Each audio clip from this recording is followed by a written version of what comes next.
Hi everyone, Curtis Krishnaiyer at Beyond the 90. Time for a temperature check time.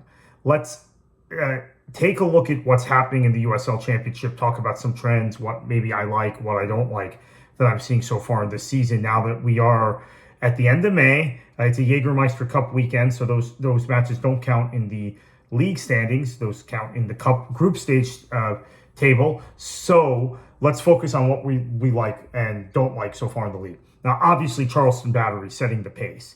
And I'm not a big believer in looking at the table at this point in the season, but we're getting kind of there. Some teams have played 10, 11 matches. I see Monterey Bay's actually played 12 matches. So, yeah, maybe we do start paying attention to the table at this moment. So what do we see in the table? We see Charleston and Lou City setting the pace, as we expected.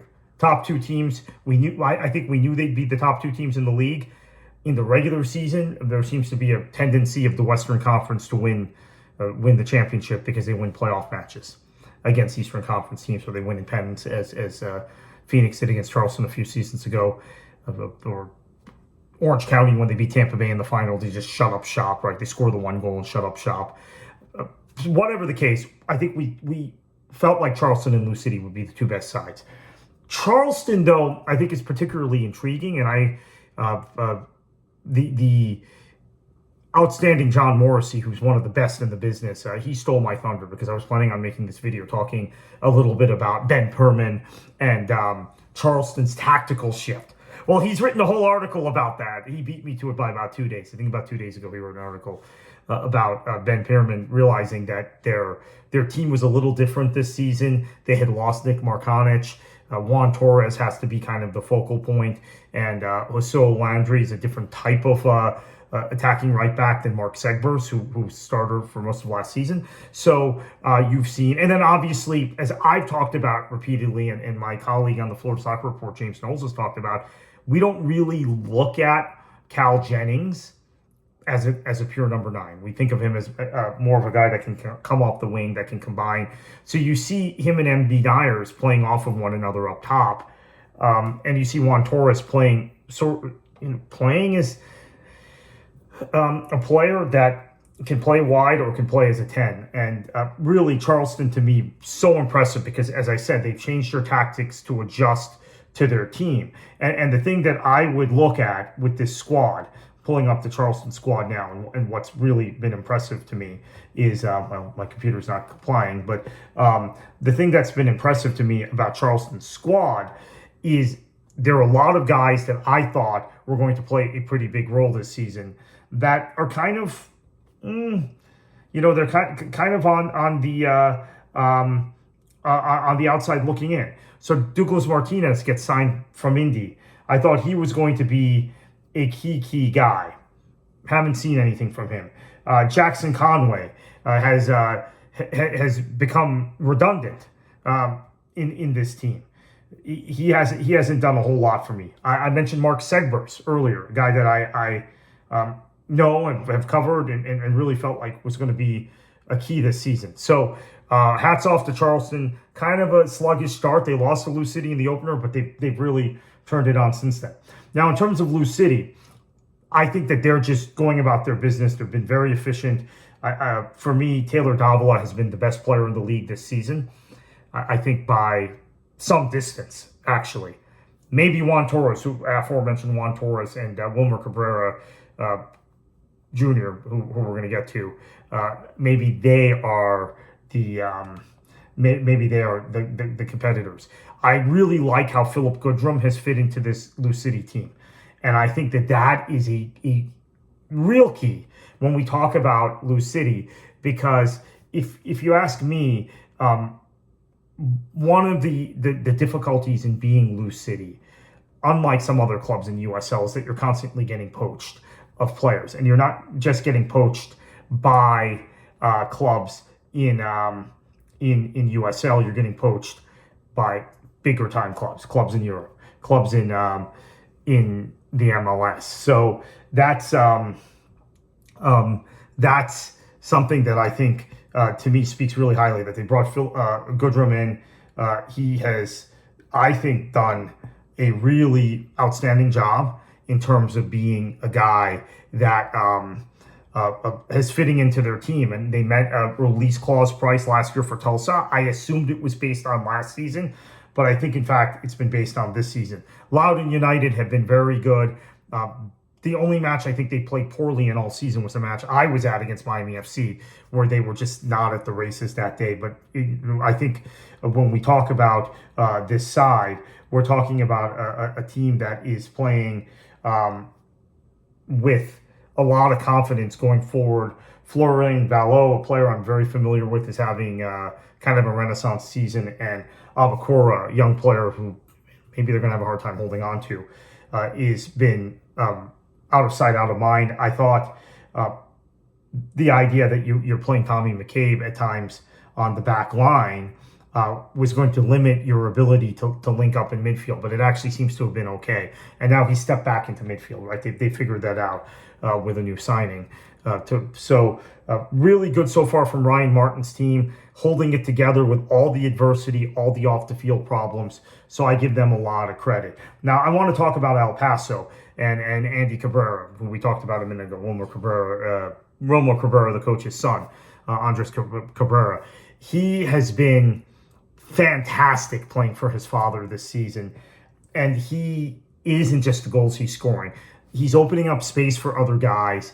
And El Paso looks like a team, to me, that's better than anyone outside of Charleston going forward in this league. They just need to tighten up the back line. New Mexico is atop the Western Conference. I don't necessarily like how they're playing under Danny Stone. Like, it's not aesthetically pleasing to me, is what I'm saying. I like the way they looked under Quill better last season, but they are winning. They are top of the Western Conference, 2 points clear of their rival, their very near rival, El Paso, who they're very familiar with, right? They seem to play constantly in Jägermeister Cup, Open Cup, and also in the league. So I think those are your two top teams in the West. Who else can make a run in the West? So Lexington has been exceptionally poor despite their roster, which, based on my sourcing and talking to agents and talking to executives at clubs, might be the highest payroll or one of the highest payrolls in the league. They'd be up there. The other clubs that have high payrolls are Sacramento, Lou City, Charleston. Charleston also is good at finding bargains in the market. I can tell you that as well. Their payroll may not be as high as some people think it is. I mean, it's high relative to the rest of the league, but it's still maybe not astronomical. I think Colorado Springs has spent a lot of money, and they've lost some guys now. So, but Lexington, I think, is out. They look a terrible side to me. Oakland, they just don't have the horses. And I don't think Monterey Bay does also, but they've started well enough. And even though they are winless in their last 5 league matches, I just have this feeling that they have kind of a resourcefulness that Jordan Stewart has imposed into that team, that they're going to be around now, and they're going to be fighting for eighth spot. Who do I think might surge up the table? Obviously, Sacramento under Neil Collins. I really think that Phoenix Rising, once they begin to start keeping clean sheets, which they did this past week, this midweek match, which they won against Las Vegas, even though Las Vegas peppered them, right? Las Vegas should have gotten something. I think they are going to elevate themselves. I think in making the coaching change they made, kind of an ambitious hire, I think that they are playing really, really well. Now, I think I said earlier, did I say New Mexico? Danny Stone at New Mexico. Sorry, a lot going on in my mind. Dennis Sanchez at New Mexico. Sorry. Because now I'm getting to Orange County and I realize I think I said Danny Stone by accident. And we talked about Phoenix, right? So I was thinking of another manager move within the Western Conference. So Orange County is an enigma to me. I don't like what I see from that team in midfield, quite frankly. I think that they're disjointed at times. They can get pulled apart on the counterattack. So I think they're going to be somewhere around 8th place. San Antonio, I think they're fading pretty quickly. I don't like what I see from them. I don't necessarily think that they're they're going to be fighting, I think, somewhere in 6 to 8. Now, FC Tulsa, I mentioned before the season, I thought could finish as high as 4th in the Western Conference, and that was kind of alarmist to a lot of people out there. Mentioned that on the Third Half podcast. Actually, now I'm thinking I underestimated them. I think they might be the best team besides the two teams I mentioned, New Mexico under Dennis Sanchez and El Paso under Wilmer Cabrera. We'll see. We'll see. The thing I keep pointing out about Tulsa is that USL Championship is something you have to understand. And Luke Spencer, as a player, really understood the league. And in his transition to coaching, I think you see in the match his understanding of the things he learned from the likes of John Hackworth and the other managers. I don't know why I'm blanking out today. James O'Connor, the other managers he had at Lou City. So, so I like Tulsa. So let's go back to the East, which I think is the weaker conference. Detroit City sits in 4th. I mean, I like sort of the kind of squad construction from Trevor James there. Danny Dicchio doing a good job. John Bradford's team at North Carolina FC, I think they're probably the team that I think finishes 4th in the conference. They have looked to me very good, particularly at the back recently, and they have enough in them. Mikey Maldonado, another shout for one of the elite players in the league so far this season. Rhode Island. So right now, Rhode Island's in 6th, Pittsburgh's in 7th, Birmingham is in 8th, Miami is in 9th. Okay, so let's take those 4 teams as a unit. I don't see a whole lot of difference there. One of those 4 teams, at a minimum, is going to miss the playoffs. And I'm not quite sure who it is. I mean, we just assume Rhode Island always makes the playoffs. I mean, I think if you held a gun to my head, I would say of those 4 would be Miami. But Miami has played better of late. Now, of course, it's the team I'm closest to, so maybe I'm more hypercritical of them. But I think that there's an age issue, right? There's an age in summertime issue that's going to begin to creep up. Fitness issue that's going to begin to creep up. We saw that in the second half against Birmingham. At the same time, Sebastian Blanco is now beginning to play at that level, that MLS DP level, which he was. And Bill Hamid, as a goalkeeper, makes a fatal mistake, which is how they lost to Birmingham. That's why they're not in 8th, or actually not in, they'd probably be in 7th, actually, based on goal difference then, ahead of Pittsburgh. He makes that mistake, Birmingham pounces, but he's reliable. So you have a reliable goalkeeper and you have an experienced number 10. In addition to Bonfiglio, who is he's just been really a resourceful striker. Bonfiglio, who shows he can score in multiple ways. So I really like him. Birmingham, I think Mark Briggs has turned that team around already. He signed 3 players, 2 of which I'm convinced will contribute pretty extensively. Especially Edward Lasso, right? Of course, that would be the most obvious one. But I think you're looking at a squad that now to me makes a lot of sense and has the guys that can play at a playoff level. And he has cover now in the team. Centano is a player I like as well. Like him a lot, and they've signed him, and they made they made one other signing that I'm blanking out on that I was impressed by, and I said, okay, this is the effect now of Mark Briggs coming in and knowing the league. And I'm blanking out on who that other signing was, but they made 3 signings since he came in. All 3 of which I think are going to help, and 2 of which Cameron Lacey, it's the other signing. So 2 guys in Lacey and Lasso I think are really going to help. Centeno, another player I like. Miami, we talked about. Miami, I think, has a lot of depth, though. So when I say Miami has some older players that might have fitness issues, they also have a lot of depth. So they're going to be there. Rhode Island.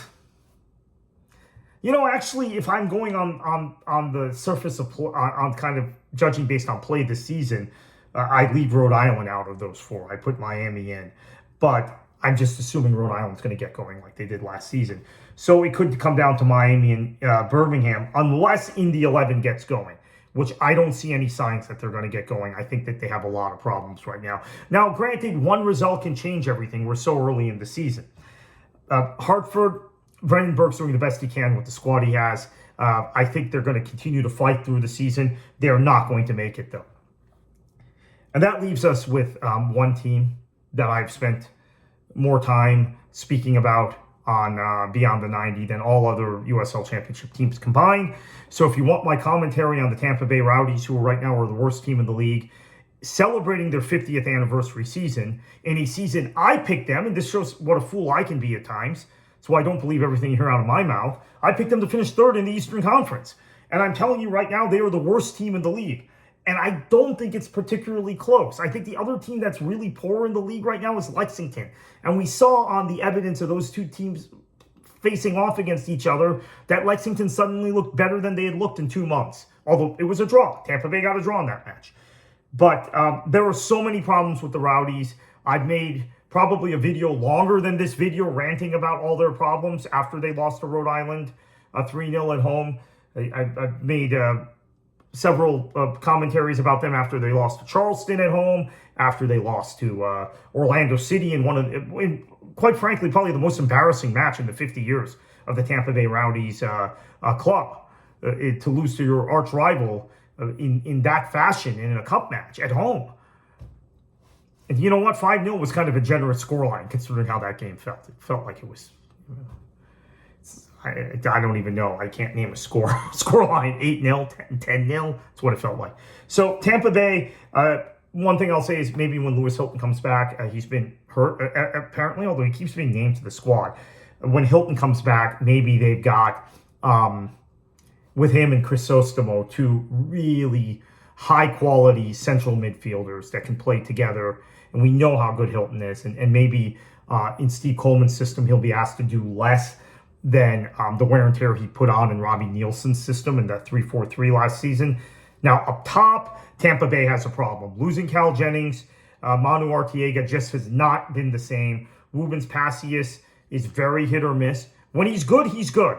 So but again, he's a player on loan. So we have to remember this. The Rowdies have now taken the last few seasons a lot of guys on loan, a lot of guys that aren't going to be around. The core of the club, which we saw from 2020 to 2023, some of those guys are still around. A lot of those guys are gone. Who's still around? Leo Fernandez, who's playing really well, coming back from another injury.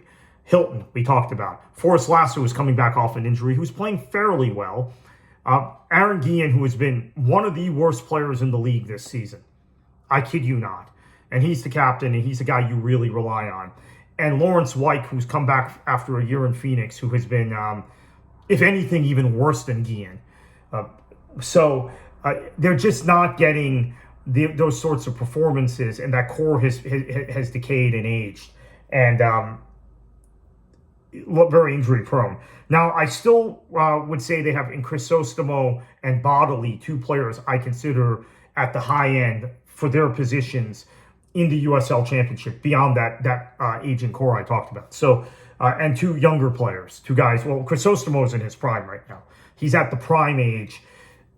And then when you factor in Pacific Nyangaberi, who's injured currently, but his ability at times to stimulate things, maybe the Rowdies can climb the table, but I'm doubtful. I really am doubtful. I've seen enough evidence now that this team is not good enough, and there isn't the mentality in the squad. Now, things can change quickly in the USL Championship, and the Rowdies are, with Sacramento and Lou City, one of the three elite clubs in this league historically, in my opinion.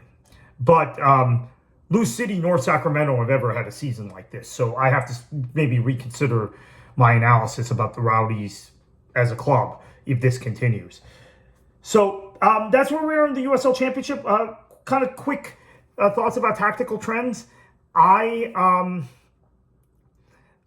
think we have seen a lot of the three at the back mania, that had engulfed USL the last few seasons and really kind of global football. You see a lot more three at the back returning in Italy, returning in England, Germany less so the last few years. I don't watch enough Spanish football to actually judge on what's happened there. But in the other three countries, three out of the back came out of Italy for the most part anyway. It was popularized by Italian. I don't know if it was developed there, but it was popularized by Italian managers.